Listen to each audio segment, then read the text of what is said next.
One of the best ways I know to find out about the detail of a system is to visualize it. If the users of any existing system don't rigorously follow a guide, or if there is no existing system in place, one way to start to define what a system is and what it does is to look at the data that flows through it, which you can probably guess from the name is what data flow diagrams are for. There are many different variations of data flow diagrams out there, and I will be using the gain and source methodology throughout the series. The biggest difference between different methodologies is the shapes each variation uses to represent different parts of the diagram. The same elements, or very similar ones, are normally present in most types of data flow diagrams. So what is a data flow diagram? This is a very high-level data flow diagram for a travel agent. As you can see, there is no real detail included. It's just the bare minimum needed in order to convey what is happening at various points, and explaining why certain people or roles are involved in a process.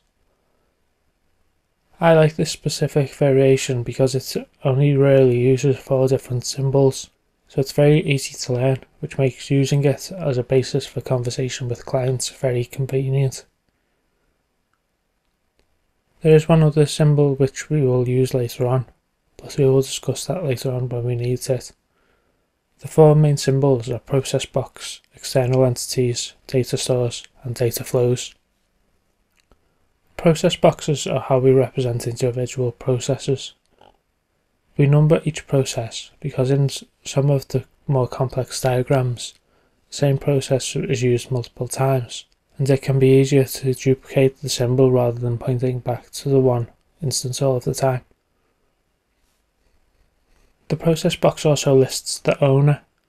This isn't the individual name of the person who owns it, but rather the name of the role of the person who is responsible for performing the process. Finally, we have a brief description of the process. The point here is to be extremely brief.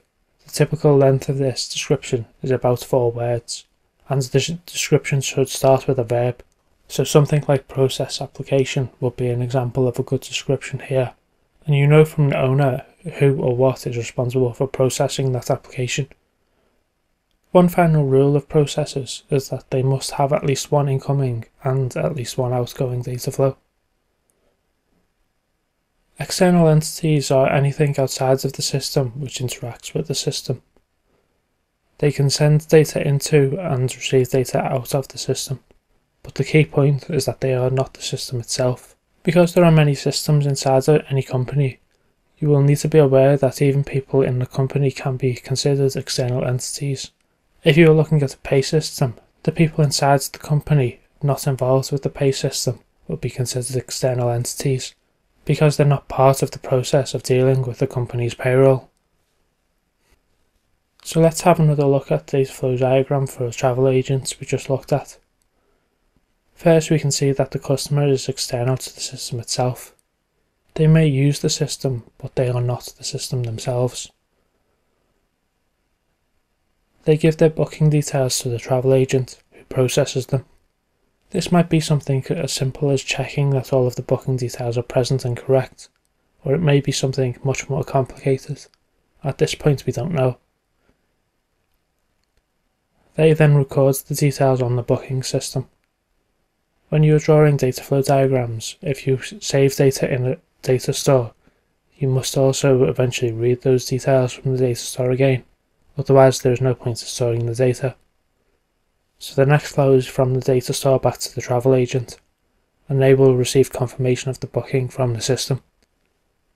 This is a concept that people who have some sort of experience with computer programming may be familiar with. It ensures that what is being confirmed is the information which has been recorded on the system, not the information that the travel agent may have wrote down on a notepad or something other than the system itself.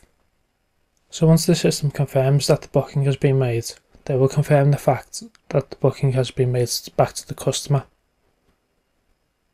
Again, we don't know how this actually takes place from this diagram, whether it's written confirmation, whether it's an email, whether it's just the travel agent speaking to the customer and telling them it's all been booked. All of that detail comes later on. You can simplify the travel agent's diagram even further. into something which looks more like this. This simplified version lists only the process and the external entities, and is known as a level 0 data flow diagram, while the version we looked at previously is a level 1 diagram, which means it's the first level with any real detail about the process at all. As you go into more and more depth of specific processes, the higher the level number of the diagram becomes. And you also need to adjust the numbering system you use. In this example, we have two processes, numbered 1 and 2. If you are going to go into more detail about the first process, which is processing the booking details, you add the number 1 to all of the processes or data stores in a new diagram, so that you have step 1.1, step 1.2, etc. The same applies for every other process, so if you broke the second process down into more detail, which is confirming the reservation, the numbering system in that broken down diagram will run 2.1, 2.2, etc. If you broke these new processes down further, you would continue that numbering system, so you could have 2.1.1 or 1.2.3. I mentioned earlier that there is one more symbol which is used in data flow diagrams, which is the context box.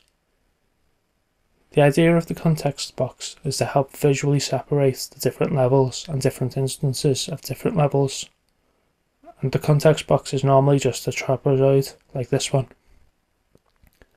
I find that shading the context box helps too, because it makes clear exactly what is included and what is not included at each level. As you can see, you then join the contexts to the specific element in the context diagram one level above it with dotted lines. This makes clear exactly where this process comes from and gives you a point of reference for how it fits into the bigger picture. It's not always necessary to do, but for the highest level diagrams in particular, it can help people understand what's going on.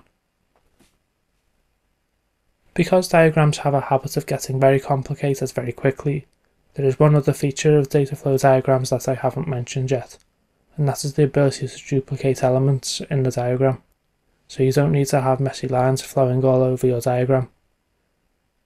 It's only really the external entity and data store symbols that you can duplicate, because in reality you would never duplicate a process or a data flow. So if we look at the symbols we had originally for the data stores and external entities, and now look at the symbols indicating that they are duplicates, you can see that for a data store, we just add an extra vertical line to the ID box, and a diagonal line is added to the external entity. If you do duplicate symbols to make your diagram look tidier, you need to remember that you need to add the extra lines to every instance of the duplicated symbol.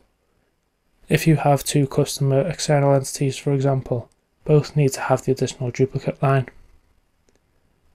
This is just to avoid any possible confusion when other people are looking at your diagram later on. Finally, there are some general rules that you need to consider with data flow diagrams. You should try not to put more than about 8 processes inside a single level. Explode the level further so that you aren't going to be overloaded with information. There's nothing wrong with doing more, it just makes the entire diagram more difficult to read. Lower level diagrams must maintain the same data flows and data stores as their parents, plus new ones which are more relevant to the specific layer. Error handling should only be included in lower level diagrams. The purpose of higher level diagrams isn't to explain the process, it's to give you an idea of the context. Add as many levels as are necessary for the meaning of the diagram to be clear. There is no set limit to how many levels this may be.